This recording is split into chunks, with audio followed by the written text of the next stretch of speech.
Obrigado, Rony. Você não completou essa tarefa, pelo menos essa você não completou. Esse livro que o Rony mostrou, muitíssimo interessante, se chama O Juiz em Toga, de Erval Pina Ribeiro, e tem o subtítulo O Estudo da Percepção dos Juízes sobre o Trabalho, Saúde e Democracia no Judiciário.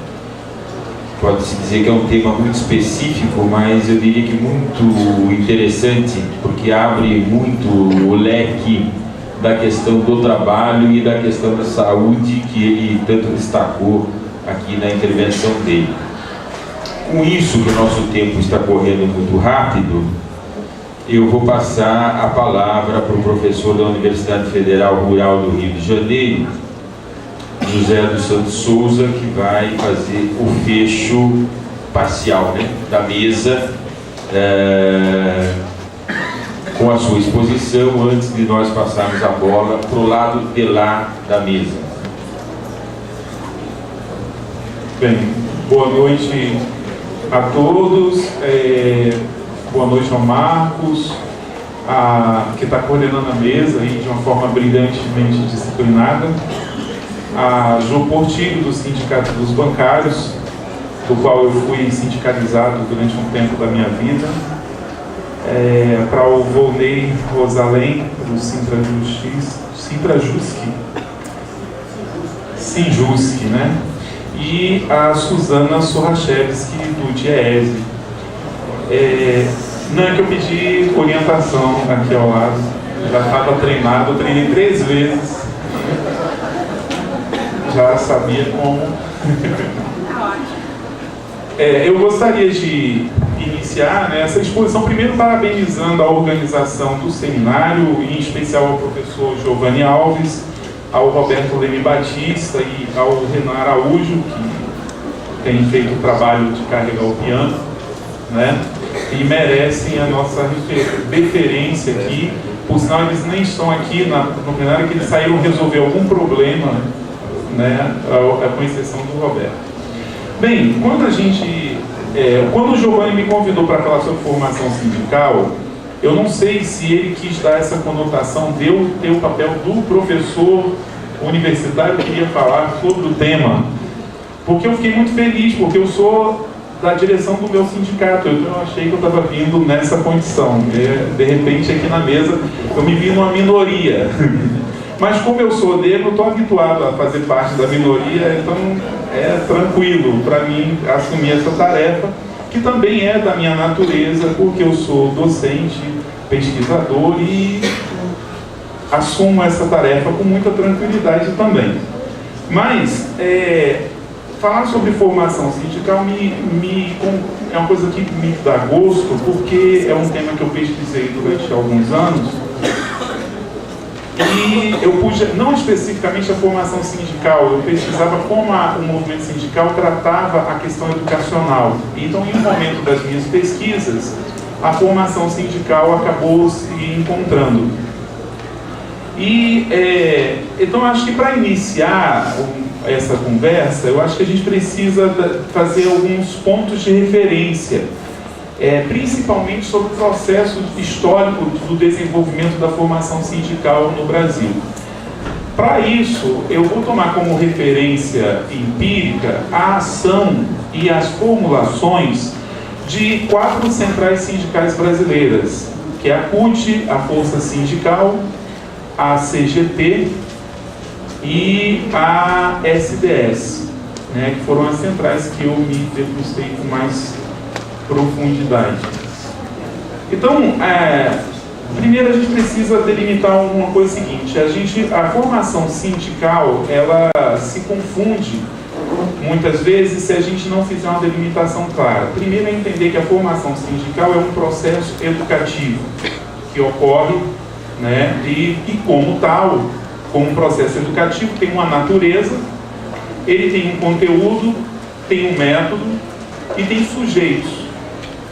Então eu vou tentar delimitar isso dentro de um contexto histórico. A gente tem um recorte nesse processo histórico, que é justamente um recorte que é a passagem dos anos, da primeira metade dos anos 90 para cá. A gente tem um divisor de águas na formação sindical.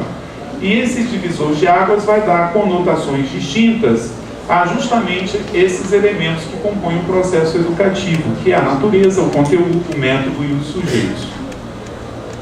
Eu acho que esse recorte eu não vou me deter com muito profundidade nele aqui, porque essa tarefa está cumprida no livro do Paulo Tumolo, né? E de uma forma brilhante. Mas, rapidamente, eu vou demarcar o seguinte, que é esse corte na trajetória da formação sindical coincide também com o corte que houve no sindicalismo combativo no Brasil, né? Ou seja, quando houve uma guinada naquilo que a gente chamava de um sindicalismo anticapitalista e que se dá na passagem dos anos 80 para os anos 90 e que nos permite hoje fazer uma caracterização bastante distinta entre aquele sindicalismo dos anos 80 e o sindicalismo a partir dos anos 90. Então, como isso se expressou na formação sindical? Primeiro, em relação à natureza da formação sindical. Até o final dos anos 80, a gente tinha uma formação sindical de natureza militante, classista. E, a partir dos anos 90, a gente começa a verificar uma transformação nessa natureza da formação sindical para uma formação sindical docente e corporativista, né? Perde-se aquela natureza militante para virar uma ação pedagógica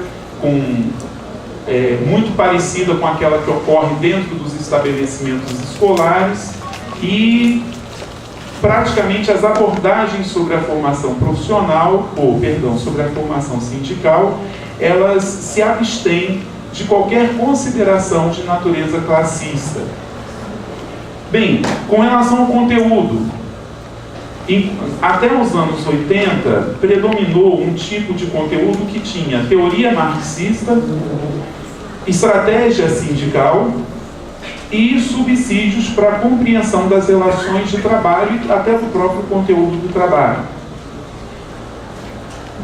Mais tarde, passando para esse outro momento, a gente tem uma formação sindical que tinha como conteúdo predominantemente a formação profissional.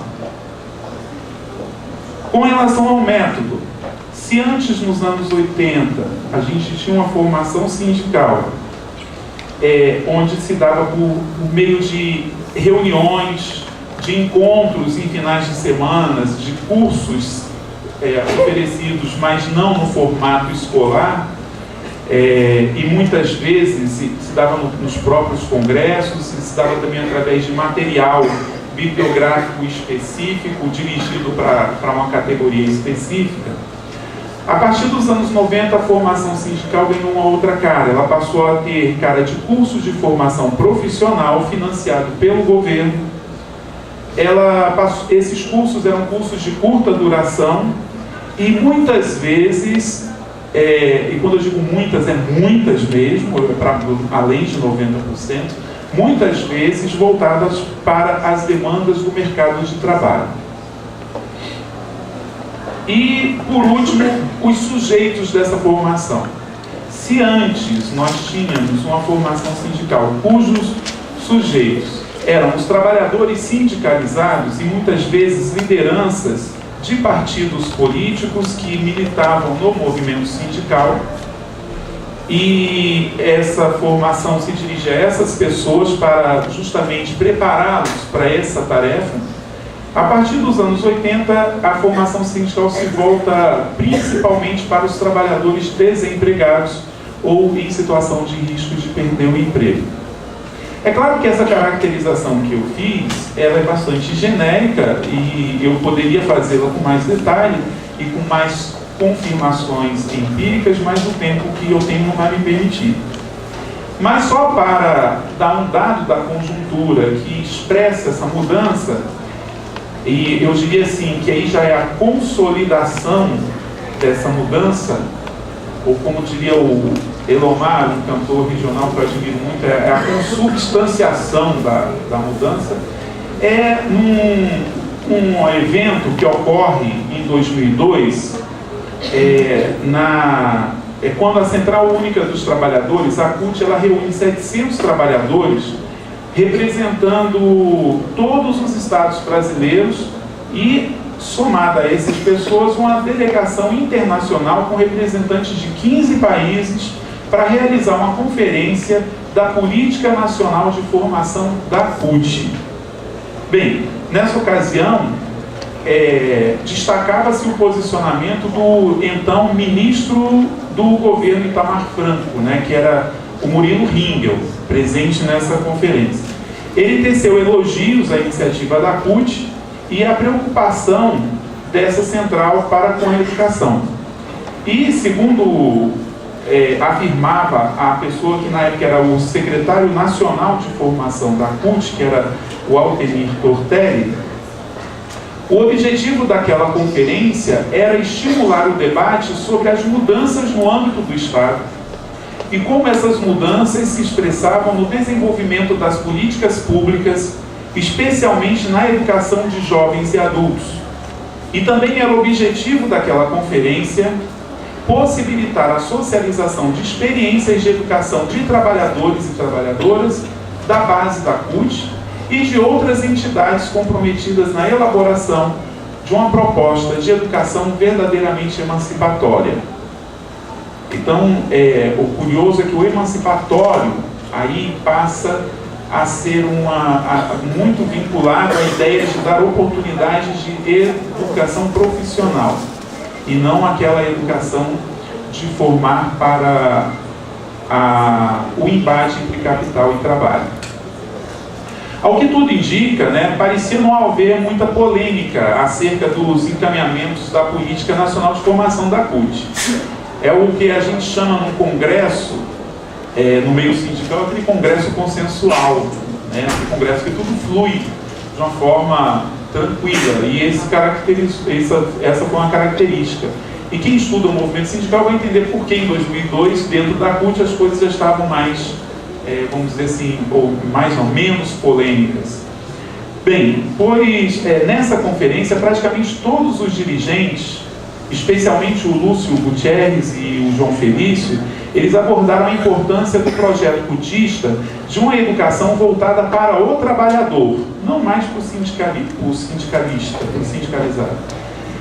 E voltada também para as transformações do mundo do trabalho, em tempos de globalização e de resistências ao neoliberalismo. O clima aparentemente consensual que predominava nessa conferência ele foi corroborado pelo discurso do então presidente da CUT, que era o João Antônio Felício, que aproveitou o evento para fazer uma denúncia. Na época, e a denúncia tinha o seguinte teor: dizia ele que o governo federal havia suspendido o repasse de recursos do Fundo de Amparo ao Trabalhador e para as organizações sindicais, né, e que isso, segundo ele, era essa medida governamental colocava em risco a conclusão da formação profissional de milhares de trabalhadores que era desenvolvida por essa estrutura sindical através de suas escolas de formação. E diante dessa ameaça, né, aos projetos cutistas, que dizia ele eram projetos de combate ao neoliberalismo, ele convocou toda a central para, a partir daquela conferência, se mobilizar para promover um protesto nacional. Bem, definitivamente a luta pelos fundos públicos para o financiamento de ações educativas da CUT passou a constituir o cimento ideológico necessário para a conformação dos antigos antagonismos entre as diferentes concepções de organização, de luta, de projeto político-pedagógico para a educação dos trabalhadores que existia no interior da central. Bem, embora num primeiro momento isso possa parecer desarticulado, eu vou dar um outro exemplo, dado da conjuntura, que são fatos contemporâneos, a realização daquela conferência nacional de formação e da CUT, que merece menção. Um deles é a realização de um debate comemorativo de 18 anos da CUT. Ocorreu em agosto de 2001. A temática dessa comemoração era desemprego, o desafio da década. Nessa oportunidade, estavam presentes, lá na sede nacional da CUT, ali no Brás, né, nada menos do que os deputados federais Antônio Candir, Delfim Neto e Aloysio Mercadante. Além, tinha também o professor Luciano Coutinho, da Unicamp. O Mercadante também é da Unicamp. É da PUC, né? Bem, nesse debate prevaleceu um certo consenso também. Especialmente no que se referia às compreensões que cada um desses debatedores tinha sobre a questão do desemprego, suas causas e quais as soluções que quais as medidas que uma central sindical deveria empreender para tentar minimizar esse problema. Diziam todos disseram, me deu o trabalho de transcrever essa fita do Congresso, né? Não tinha ainda aquele gravadorzinho que transcreve automaticamente, e todos eles dizem o seguinte, que a retomada do crescimento é uma condição básica para a geração de emprego. E isso parece ser a palavra-chave que vai servir de norte para a construção do consenso em torno da ideia da relação entre formação sindical e formação para o trabalho. Bem, mas afinal, qual seria essa relação, né, que existe entre esses temas debatidos de forma tão plural nesses dois eventos, né, os 18 anos da CUT e a Conferência Nacional de Formação? Essa resposta, quem deu foi o economista e deputado federal Aloysio Mercadante, quando ele afirmou que para acabar com o desemprego, além da retomada do crescimento, era preciso também implementar estratégias da economia solidária e investir na formação, qualificação e requalificação dos trabalhadores como uma forma de garantir emprego. Em confluência com as formulações do governo federal e de outras instâncias da aparelhagem estatal, a CUT hoje, né, ela apresenta um discurso de garantia de emprego e renda e também de que a educação encontra o seu maior vínculo com as questões do mundo do trabalho e da produção nesse aspecto. Esses fatos, eles carregam consigo um conteúdo meio controverso, né? Quem se recorda das ações da CUT no campo da formação da classe trabalhadora na década de 80, certamente vai ficar confuso com o rumo que a Política Nacional de Formação dessa central, ele acabou tomando. Se a gente não fizer um esforço analítico que articule essas mudanças que foram substanciais, que são essas transformações ocorridas no mundo do trabalho e da produção, bem como nos mecanismos de mediação do conflito de classe, provavelmente teremos dificuldade para compreender essa trajetória que a CUT traçou na construção de uma nova realidade para o movimento sindical brasileiro. Por isso, não dá para analisar ou abordar a formação sindical descontextualizada da guinada ocorrida dentro desse campo do movimento sindical e também do processo de ascensão ao poder desse mesmo bloco que detém a hegemonia dessa central. Bem, o que a gente chama aqui de mecanismos de mediação do conflito de classe são as estratégias de caráter político e ideológico que são implementadas pela burguesia em busca do consenso em torno da sua concepção de mundo, que é uma condição essencial para a manutenção da sua hegemonia. Bem, fechado esse parênteses, essa questão ganha maior complexidade quando a gente vai analisar a força sindical. Ela também se preocupa com a questão educacional, ela não tem uma trajetória, obviamente, de formação sindical com natureza militante, ela já nasce nos anos 90 e nasce com outra dinâmica uma dinâmica distinta da CUT, e a visão que ela já nasce com a visão de que a educação ela é um fator de geração de emprego e renda, da mesma forma como a CUT chega aos anos 90. E para ser bem preciso, essa passagem se dá exatamente do 3º Congresso de 89 para o 4º Congresso em 91 e se consolida no 5º Congresso em 94. Para quem estuda o movimento sindical sabe muito bem o que significa essa trajetória. Nada mais é do que a consolidação da hegemonia da corrente sindical chamada articulação sindical, absolutamente identificada com um tipo de organização sindical não tão, digamos assim, não tão combativa. Eu esqueci de anotar o ano aqui, mas me parece que em 94, o 4º Congresso da Força.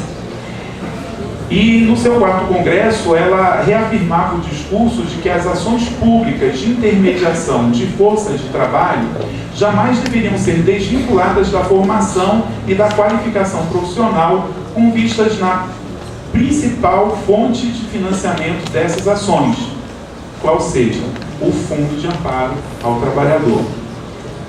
A isso, o discurso do 4º Congresso da Força Sindical chamava de coordenação da política de formação de recursos humanos. Certo? A Força Sindical tem uma política de formação de recursos humanos. Corroborando o que o Antônio Candi tinha afirmado na ocasião daquele debate comemorativo dos 18 anos da CUT, a Força, aliás, vai um parênteses aqui, Quem fez o documento da Força Sindical, que eu chamo da Bíblia da Força Sindical, que contém toda a política da Força, um dos intelectuais mais presentes nela é o próprio Antônio Candi, que também fez o plano de governo, atuou na construção do plano de governo do GFHC. Bem, o Antônio Candi afirmava na época, na ocasião do debate na CUT, ele dizia o seguinte, que as forças... eu quero dizer o seguinte, que o discurso do Antônio Candi estava afim com a ideia que a Força defendia, que ela consolidou no seu 4º Congresso a compreensão de que a forma de ampliação das competências profissionais dos trabalhadores deveria ser conseguida por meio da ampliação dos cursos de formação profissional em sintonia com o mercado de trabalho, adequando a oferta da força de trabalho às demandas atuais do mercado. Isso é bastante claro. Se você pega os documentos da CUT, você não vai ter esse discurso, mas se você pega as ações concretas da política de formação ocorrida na segunda metade dos anos 90 e início de 2000, você vai ver que elas confluem para a mesma visão. Apesar desses limites, dessas proposições, a gente não pode negar que as demandas atuais para o desenvolvimento do capital, no que tange a formação e a qualificação da força de trabalho, ela tem aberto novas possibilidades de acesso ao conhecimento da classe trabalhadora. Isso já foi dito, inclusive, aqui em outra ocasião. Tais possibilidades que são colocadas para a classe trabalhadora, elas se materializam nas ações e nas formulações do Estado e do empresariado no campo da formação e da qualificação social e profissional da classe trabalhadora, que, diante da necessidade de formação de novas competências sociais e profissionais, o empresariado, em parceria com o Estado, ele busca a adesão dos trabalhadores na promoção e na universalização da educação básica e das oportunidades de educação profissional. Paradoxalmente, é inerente a essa política a diminuição da dicotomia entre teoria e prática, mas não a extinção, mas uma redução dessa dicotomia. E também entre a relação trabalho e educação, entre ciência e vida, embora ainda nos marcos estreitos impostos pela valorização do capital. Não vamos pensar aqui que a classe trabalhadora chegou ao paraíso que não chegou. Da mesma forma, para promover a universalização da educação básica e ampliar as oportunidades de qualificação profissional, o empresariado ele necessita da participação ativa da classe trabalhadora. E por isso se faz necessário um certo alargamento nos mecanismos de controle social sobre as decisões estatais.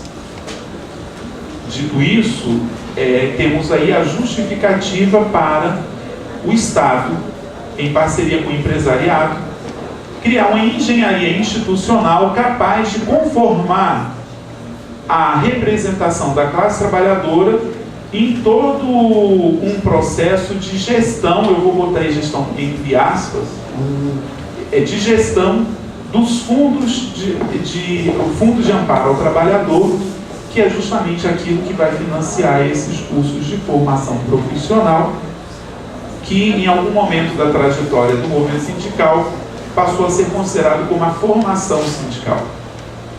Né? Por outro lado, no campo sindical, ainda hoje existem dificuldades de concepção unitária da educação básica e educação profissional. E isso vale uma referência curiosa, né? A CUT passou os anos 80 formulando essa questão, trabalhando uma concepção alternativa de educação. É o que a gente chama da escola unitária, entendendo que era a escola contrária à escola do capital, oposta. Seria a escola para os trabalhadores, uma escola dos trabalhadores. Mas esse projeto ele só se consolida no discurso dos congressos da CUT justamente no quarto CONCUT. É quando a CUT chega, analisando todos os congressos, é quando ela chega a um aprimoramento dessa concepção educativa de escola unitária. Curiosamente, essa discussão ela não está articulada com o debate que se dava dentro da Secretaria Nacional de Formação. Tanto é que nesses documentos a política de formação sindical não está articulada com a concepção de educação, muitas vezes formulada pelos trabalhadores em educação, que vinha por dentro do CNTE e pelos sindicatos de educação. Curiosamente, no quinto CONCUT, que ocorre em 95, essa concepção de unidade entre educação e trabalho, que seria a unidade preconizada por Gramsci, que a CUT vinha construindo, ela passa a ser deturpada numa relação entre educação e trabalho como convocação da escola para atender às demandas de qualificação do trabalhador ameaçado pelo desemprego. E essa compreensão ela vai se aprimorar no decorrer dos anos, da segunda metade dos anos 90, chegando aos anos 2000, com uma visão de formação, de relação entre educação e trabalho, absolutamente afim com a concepção que existe no plano de governo do FHC, no texto da Força Sindical e nos documentos da CNI, da Fiesp e do Sistema S, com várias identidades, né, nessa relação entre trabalho e educação.